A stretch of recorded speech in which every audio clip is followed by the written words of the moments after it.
नमस्कार। आज एक बहुत इंपॉर्टेंट टॉपिक डिस्कस करेंगे बच्चों, diagnosis of MI. Diagnosis of MI की अपन बात करें तो साइन सिम्टम्स ऑफ एमआई लेते हैं बच्चों।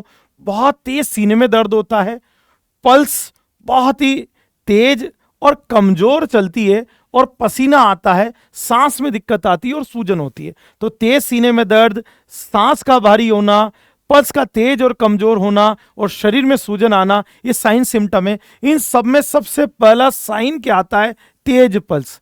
और सबसे पहला सिम्टम क्या आता है? डिस्निया। तो किसी को एक्यूट एमआई हुआ है तो पहला साइन जो दिखेगा रैपिड पल्स दिखेगी, पहला सिम्टम दिखेगा वो डिस्निया दिखेगा। इसके बाद अगर अपन आए ईसीजी चेंजेस पर, तो ईसीजी चेंजेस क्या देखने को मिलेंगे? एक्यूट एमआई में एसटी सेगमेंट इलेवेट देखने को मिलता है और ओल्ड एमआई मिलती है क्यू वेव। ईसीजी चेंजेस आगे हम बहुत ही डिटेल में डिस्कस करेंगे एमआई के।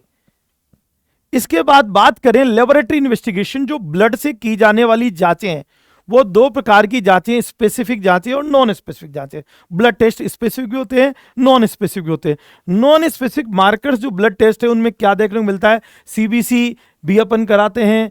ब्लड टेस्ट में बहुत सारी चीजें आती है, ईएसआर वगैरह भी आती है, सीआरपी भी आती है। तो उन तीनों का मिला जुला रूप क्या देखने को मिलता है non specific marker laboratory investigation of MI में? आपको एक तो ईएसआर बड़ी हुई मिलती है और आपकी सीबीसी में देखेंगे आप डब्ल्यूबीसी काउंट बढ़ा हुआ मिलेगा, पेशेंट का डब्ल्यूबीसी काउंट बढ़ जाता है और सीआरपी सी रिएक्टिव प्रोटीन भी बढ़ जाती है। तो ब्लड के नॉन स्पेसिफिक मार्कर हो गए तीन: ईएसआर का बड़ा होना, सी रिएक्टिव प्रोटीन का बड़ा होना, डब्ल्यूबीसी काउंट का बड़ा होना, मतलब ल्यूकोसाइटोसिस। उसके बाद आते हैं बच्चों स्पेसिफिक मार्कर्स पे। तो स्पेसिफिक मार्कर जिन्हें एंजाइम टेस्ट भी बोलते हैं, एमआई के जो स्पेसिफिक मार्कर से क्या क्या है? ट्रोपोनिन, सीकेएमबी, एएसटी मतलब एस्पार्टेट ट्रांसएमिनेज, लैक्टेट डिहाइड्रोजनेज और मायोग्लोबिन। ये पांच स्पेसिफिक मार्कर्स या एंजाइम टेस्ट हैं किसके बेटा? एमआई के। इनकी अपन एक एक करके चर्चा करते हैं। सबसे पहले अपन देखते हैं ट्रोप टी और ट्रोप आई के इंपॉर्टेंट पॉइंट्स देखेंगे अपन कार्डियक एंजाइम्स के। तो ट्रोप टी ट्रोप आई में सबसे पहले अपन को बात पता होनी चाहिए, ये वेरी स्पेसिफिक फॉर एमआईए। और ट्रोप टी ट्रोप आई दोनों में से इंपॉर्टेंट है बेटा ट्रोप आई। आई से याद रखना इंपॉर्टेंट, ट्रोप टी ट्रोप आई में से इंपॉर्टेंट आई है। और troponin test most specific test है डायग्नोसिस ऑफ एमआई के अंदर, और यही एंजाइम ऑफ चॉइस है डायग्नोसिस रीइंफ्रैक्शन के लिए। अगर किसी को एमआई दोबारा से हुआ है तो उसके रीइंफ्रैक्शन का चॉइस ऑफ एंजाइम है ट्रोपोनिन, और ट्रोपोनिन में इंपॉर्टेंट है ट्रोप आई।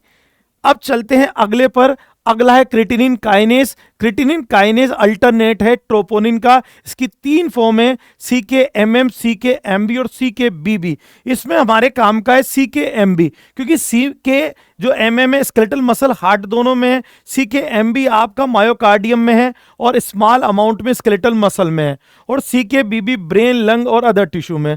जो बेसिकली जो इलेवेशन देखा जाता है एमआई में वो CKMB का देखा जाता है। और अगर आपको 2 दिन के अंदर CKMB का एलिवेशन न दिखा तो आप कह सकते हैं excludes the diagnosis of MI. इसके बाद अपन चलते हैं अगले टेस्ट पर, मायोग्लोबिन पे। ये सबसे जल्दी बढ़ने वाला और सबसे जल्दी गिरने वाला एंजाइम है, मतलब इसका नैरो विंडो है। तो सबसे अर्लीस्ट राइज एमआई में किसका होता है? मायोग्लोबिन का। एलडीएच की बात करें तो जनरली LDH2 ज्यादा होता है LDH1 से, बट एमआई के केस में ये ठीक उल्टा होता है। एमआई के मरीज में LDH1 ज्यादा होता है LDH2 से। सामान्य व्यक्ति में LDH2 ज्यादा है LDH1 से, पर एमआई के केस में LDH1 ज्यादा हो जाता है LDH2 से। This is called flipping of LDH।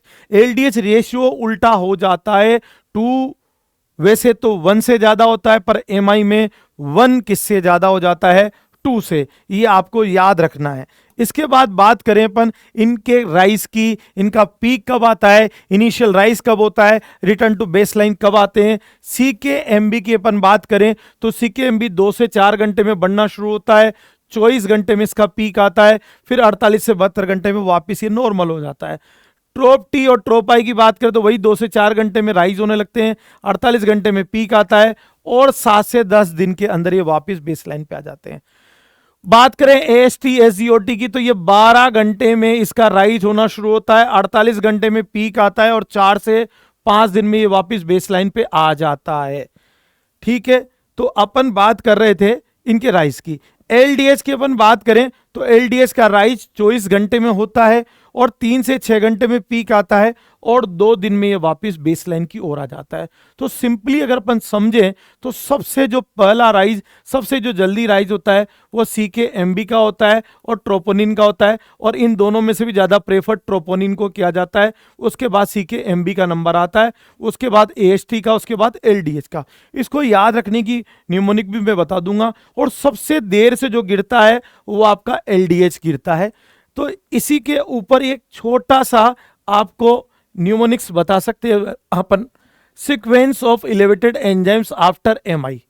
याद रखने का तरीका, trust China always lie, trust China always लाई।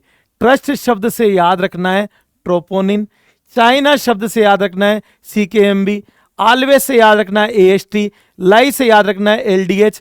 मतलब 1 2 3 4, सबसे पहले बढ़ता है ट्रोपोनिन, उसके बाद CKMB, उसके बाद AST, उसके बाद LDH। ट्रस्ट चाइना ऑलवेज लाई से याद रख सकते हो।